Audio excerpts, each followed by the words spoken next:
What is up, Dark Horses? I am here for a special workout video with you guys. This is unlike anything we have ever done before. We are here with the man, the myth, the legend, Jacob Heppner. Yeah, everybody. So, Jacob, for those of you that don't know, CrossFit Games athlete, business owner. Also, we found out close. Cool, we have the same YouTube channel consultant company. Yeah, we are YouTube coach. We're both figuring out we're terrible at YouTube and trying to make it better. Yeah. So Jacob has his own YouTube channel as well. We both happen to be here right now we're in Truckee, California for the Spartan race this weekend, the Beast, right? Yeah, the Beast, Spartan World Championships. Yes. So we just happen to be in the same place at the same time. We've connected before on Instagram, and we figured let's do something fun for you guys and give you something a little bit different than what you're used to seeing. So today's video, we're gonna simply do a little bit of coaching. We're gonna do some rolling drills. I would encourage you guys, follow along with us, do the drills that we are doing. I'm gonna give Jacob a few pointers as we go along.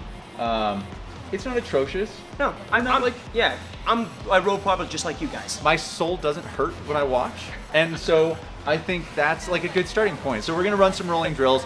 Jump on your machines. I would encourage you, take your phones. If you have your monitor mount for your phone, plug it up on top of the monitor, row along with us, get these drills done, and then just put in some headphones. You can tune into our wonderful conversation talking about YouTube. Exactly, life, whatever we're doing in life. Fitness, right, life things. So, there's gonna be no time limit on this. Normally I give you guys 10, 20. I'm gonna say we're maybe gonna roll like 10 to 15. So if you want our usuals are number one, make sure you have water. I often encourage you to have a second monitor going so that you can both be tracking the data on your machine and watching this video. If you need headphones, go ahead and do that as well. And if you want a sweat rag or something like that nearby, do that as well. So with that being said, go ahead and turn on your monitors, then get yourself strapped in. Always, always, always warm up ahead of time. We've done that. We've been rolling. Warming up our mouths, warming up our legs. I should get myself cotton mouth with all the talking we've been doing. And we're at altitude as well. So when you see us heaving for breath, so it's the altitude. It's not because we're both very unfit, as you can tell. Jacob much fitter than I. So strap in, grab your handles, sit ready, and we're gonna start with some rolling drills. First drill up, we're gonna start with arms only, sitting at the release position. And as we go, I'll probably just announce the drill, and then we'll just throw it in and roll right into the next one. Cool? So let's get it. Let's do it. All right, strap it in. You're gonna grab your handle. Okay. And we're gonna come back to that release position, backside of the stroke. So what I want you to focus on right now is keeping that posture, keeping that body in place. 11 o'clock is where I want that body angle. Head nice and relaxed, shoulders, traps relaxed, lats engaged. And we're just gonna move in and out, straight in, straight out, arms only. So this is just called arms only rowing. Pretty self-explanatory, in case you weren't sure. The objective of this really is to help isolate getting away from the body twitching, because a lot of people want that body to come forward as the handle moves forward. And so this is to help isolate, making sure that the arms can move independently, and as well that we learn how to move the handle in constant motion as opposed to a start and stop point. And let's lay back a little bit more, keep that body nice and quiet. Just use those lats to move the handle through. Don't hit the body, just get close. Awesome. So how have you found the altitude so far? Yeah, I'm feeling great. Well, actually, I feel like I should be going like this instead. I feel like that would highlight my biceps. Your biceps better, yeah. Have you ever switched a grip row, rowing a grip, and then done like an intercontinental for some reason or another? No, I haven't. But I think a big part of that is my snobbiness about the technique, right? So, Well, I mean, if you switch, would it be like if I was rowing really, really far and my hands are blistering, for instance, because I'm rowing like this, would it be beneficial to switch grip? Yeah, you know what? There are times when you just kind of have to throw I'm just asking the most awkwardest questions. No, it's because a lot of people do wonder about that because you see it. Right, like the CrossFit Games marathon. Yep. Were you a part of that? Pre your time? Well, God, no. Right. No, I wasn't at that. Okay. So people find that they get tired over time with a particular technique. But the thing that I would offer up with that is that that's often because we haven't spent enough time with the technique to reinforce movement patterns in that same position. Okay. Right. So, but the caveat to that, the asterisk I'll add, is you look at the 100-meter world record holder. I think it's Brian Shaw, right? Yeah. His technique looks nothing like rowing technique, but he holds the 100-meter world record, so who am I to argue with? Right? Like, sometimes you just got to get it done. And I think that's kind of what we mentioned earlier, is like, you practice this during practice. Yep. When you get into competition, like we're going to do for our next video, I'm gonna fall apart. we'll be racing I'm gonna each quick other. resort to this. And notice, by the way, we've been doing this for 2.5 minutes My straight. biceps are getting tired. How are your biceps I need doing? to switch right now. So what I'm trying to get you to do is actually tire out your biceps, Okay. which is why we're staying here for so long. Because I want you to get comfortable letting the handle do the work for you and learning to be fluid instead of be strong. Okay. Because you are strong. Okay. Right? So what you're wanting me to do is use my arms less and less and focus on the legs when we get to the point we need to use them. Right. Use those arms less and less. Well, it's getting to that point. Yeah. All right. So since we're getting to that point, we're at the 3-minute mark. Let's go ahead and add in the hips. So now we're going to go to what are called arms and hips only.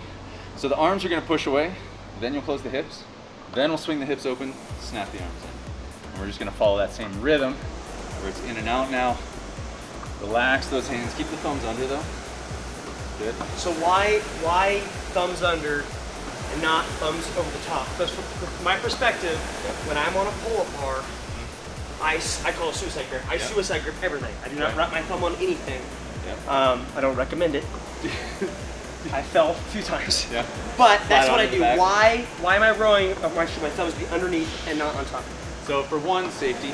Right, when you start to get tired and the hands get sweaty. When I you think get I those already said blisters. I didn't care about safety in my last statement. So So for your purposes, one of them being I like that it gives us a bit more of a neutral wrist. Often when you go to that suicide grip, you turn it into like a gymnastics false grip. Yep, that's true. Where that's those knuckles drive over, Yep, right? I definitely roll like this. Yeah. And a lot of us, for example, like learned from Carl Pally back in the day, where he was getting us comfortable with better hand position on the bar. You'd get those knuckles over, and it was strong when you were hanging off of the bar in that vertical position. Here, if you happen to slip off of that handle's going to go flying back to the machine. It keeps a little bit more neutral wrist, which keeps us in a more neutral plane for the draw through. Okay. So that would be my argument for it. That makes sense. That makes sense. End of the world, thumbs over? Nah, not necessarily. Okay. Good for you. What about grip on the handle? Because I know I've sent you videos Yep. in the past where I was grabbing here, Yeah. very close, like Right. I'm trying to close grip bench, Yep. and you had me widen them out. So why am I doing that? Because you're a big, strong dude, right? What if I just want to? Well, like, I want to create the most natural path for your arms as possible, as if you are moving up to a pull-up bar, right? If I were to have you do close grip chest to bar pull-ups, how comfortable would that be? Not very comfortable at all. Right, so I'm just trying to put you in that natural draw pattern for the arms. Okay, that makes sense. Yeah. And it's probably a little more mobile right there too. Yep. Then I'm probably very close here. Yep, exactly.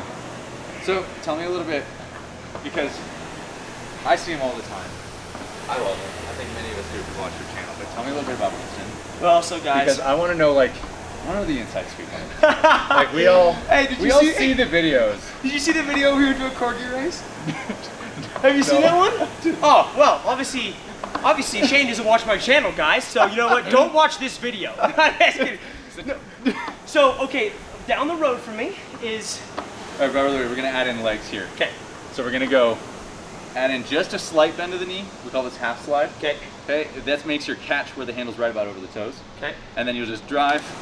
So we're working on sequencing now and giving you just a little bit of leg, but I'm not giving you so much that you can really like lean on the legs. I'm still practicing sequencing of the movement here. Okay. Does that make sense? Yeah. Okay, so keep mashing up with my stroke. And then go ahead. Let's talk about that Corgi race. All right, so there's a Renaissance fair down the road from me, and this year they held Corgi races. So I took my dog. Story. And Wait, that's where the story ends? The video is... The setup for that was that, so the I took video, him. I don't want to ruin it. The video is I took my dog, and he won. Out of like 40 Corgis, guys, and he was wearing a GoPro on him while he was racing. Okay, to be fair, did he win because of fitness? Or did No. he win because he was the most focused? He won, I don't know why he won. He won because I don't know. He's not fit. He's the least fit dog I know. But then against other Corgis, so. Now you've had some fun with him in a lot of your videos, right? Oh, Like the first time when you first got your drone, what did you do with it? I tied a Yoda backpack to the bottom of my drone, and let him chase the drone around for like the whole day. Now that is quality YouTube footage. It's called, oh, are you overweight, out of shape, don't want to exercise your dog? Cool, get a drone, guys. Filolo costs $600. You don't have to exercise your dog. See, for us, that's a laser with our dog. Yeah, she's like a cat. Yeah. No, here's the thing: is dogs make vlogs. That's So, you know. See, the my more dog's dog you extremely get in a vlog- independent and just does not. She's a cat, essentially, a Yeah. personality of a cat. So it's very hard to So get much out of what her. I would say is now you need to get yourself a dog, a corgi puppy, and be like, hey guys, I'm in a row. And you can watch my dog next to me lick himself. Do it. And you know what? The That's video is actually gonna have a 1 million poster. views. That's true. What would you title that? Guy rows while dog licks. Yeah, Oh, no. I don't even know. Would be a good thumbnail. Usually when I put my dog in my videos, people will usually say, like if I'm gonna say a lifting video, like you say, I'm like lifting heavy, and Winston happens to pop into the screen, Yeah. whew, I'm breathing heavy. Usually what will happen is someone will say, Very hard. oh, Jacob, I didn't even notice you. Is this video about your dog or about you? You're like the dog was in like 5 minutes Yeah. into the video. Yeah, you're like, sorry, more Winston, please. All right, so work on getting those arms away first. Don't let the body close. Arms away, close the hips. Then let the knees bend and really sequence it out. Slow yourself down as you glide forward. Notice you're starting to lengthen out a little bit. Yeah. Keep that catch position crisp and short. And as you push, I want you to hang off that handle, so don't let the shoulders trigger open. Let the shoulders stay over and push the legs into the machine. All right, let's go ahead and lengthen it out now. We'll take it up to that full stroke on this one. So bring it up to a full slide stroke, guys.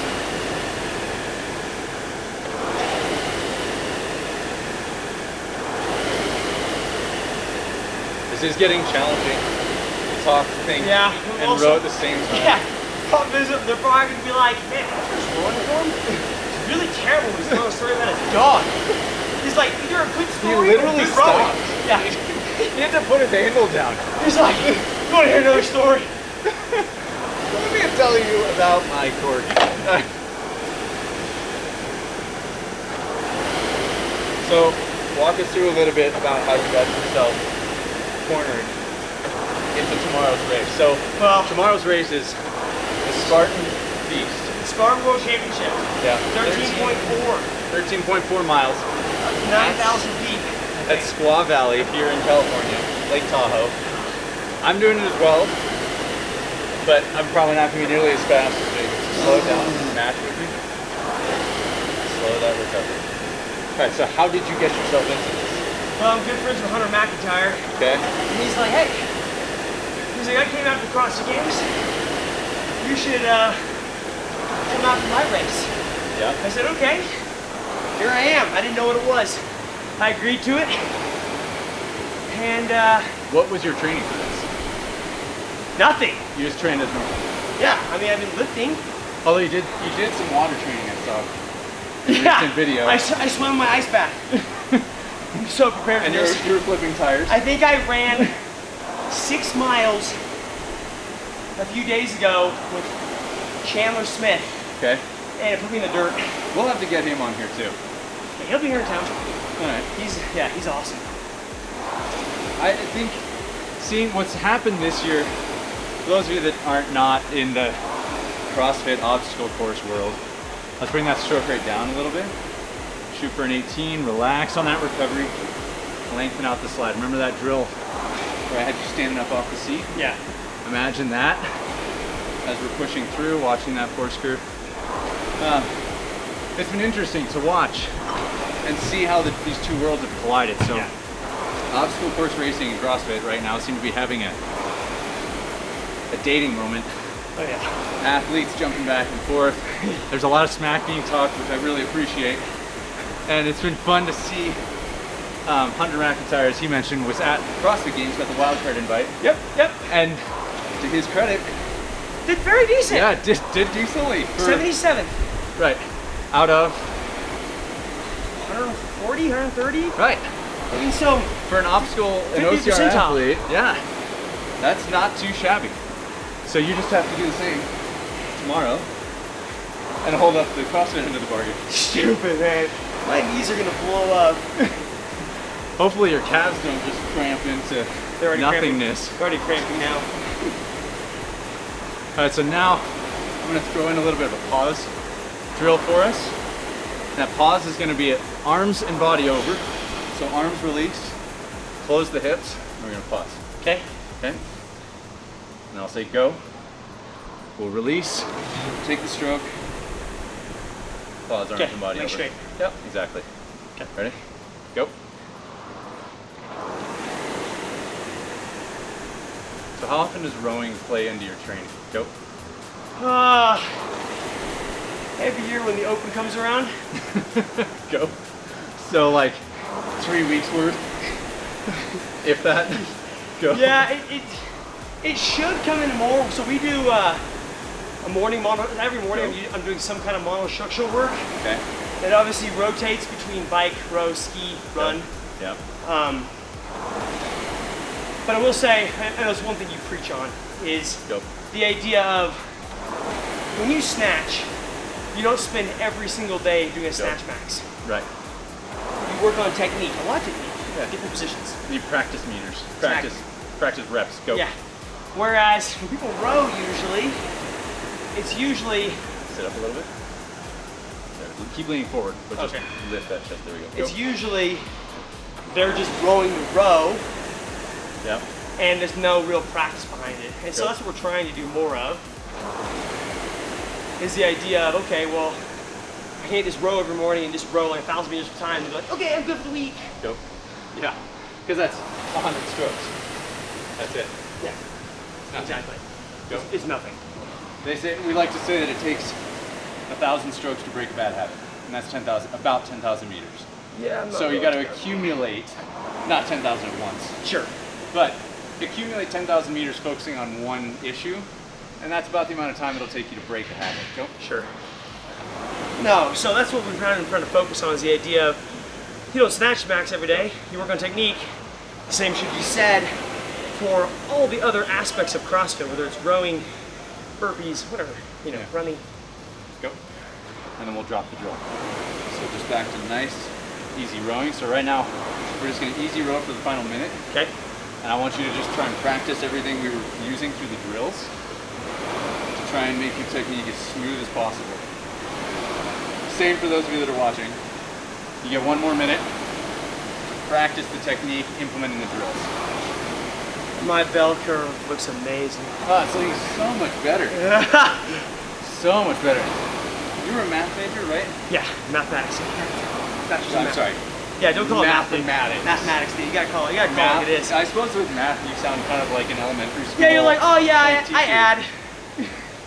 I teach long division. Yeah, it's whatever. So do you consider yourself, does that put you in like the realm of engineering almost? Yeah, so my major is in math, so really theoretical. So not really some real application to the real world. Go ahead and put the hand on. So you would take that and go into engineering, you would apply it to real world, like marry it up with physics, whereas mine is just like the calculus, the linear algebra, the matrix theory, the chaos theory, all the crap, that's just the math that you probably would never use or heard of, but a lot of guys in engineering fields don't use it sometimes, so. Do you find yourself using it at all now? No. I actually, I add by 45s really, really well, and I can multiply or divide by 2.2 like a boss. That's weird. I wonder why. I don't know why. I wonder what it is about those two numbers that are really easy for you. I don't know either, man. I don't know. Don't ask. All right. Well, guys, I hope you enjoyed our little drill work session today. Jacob, thanks for being here. Thanks for having me. Yeah. Appreciate it, man. Make sure you go to Jacob's channel. We think it's youtube.com/Jacob Heppner. Just Google my name. I'll pop up. Yeah, you'll find him. Do you want to spell it for him? Jacob. Jacob. The weird part about spelling my name is Heppner. What's the weird part about spelling my name? You have to say the word PP. I mean, You didn't think about that, did you? I wasn't gonna say that. Yeah, no, yeah. My wife married me. I didn't tell her till after she married me. I was like, You have to say PP when now you you have to spell say your name. PP when you spell your name. I think that's the perfect way to start off this video. There you go. Thanks for joining, guys. As always, if you enjoy our content, if you enjoy being here, you find that you believe you have a better purpose in your life and you are willing to work hard to get to where you want to go, that makes you a dark horse. And if you enjoy being supported and you want to be a part of this community, I encourage you to hit that subscribe button and the bell next to it, because that's going to make you a dark horse here to get alerted whenever we come out with a new video. And with that, we'll see you on the other side. Awkward point. Oh, cool, dude. That was fun.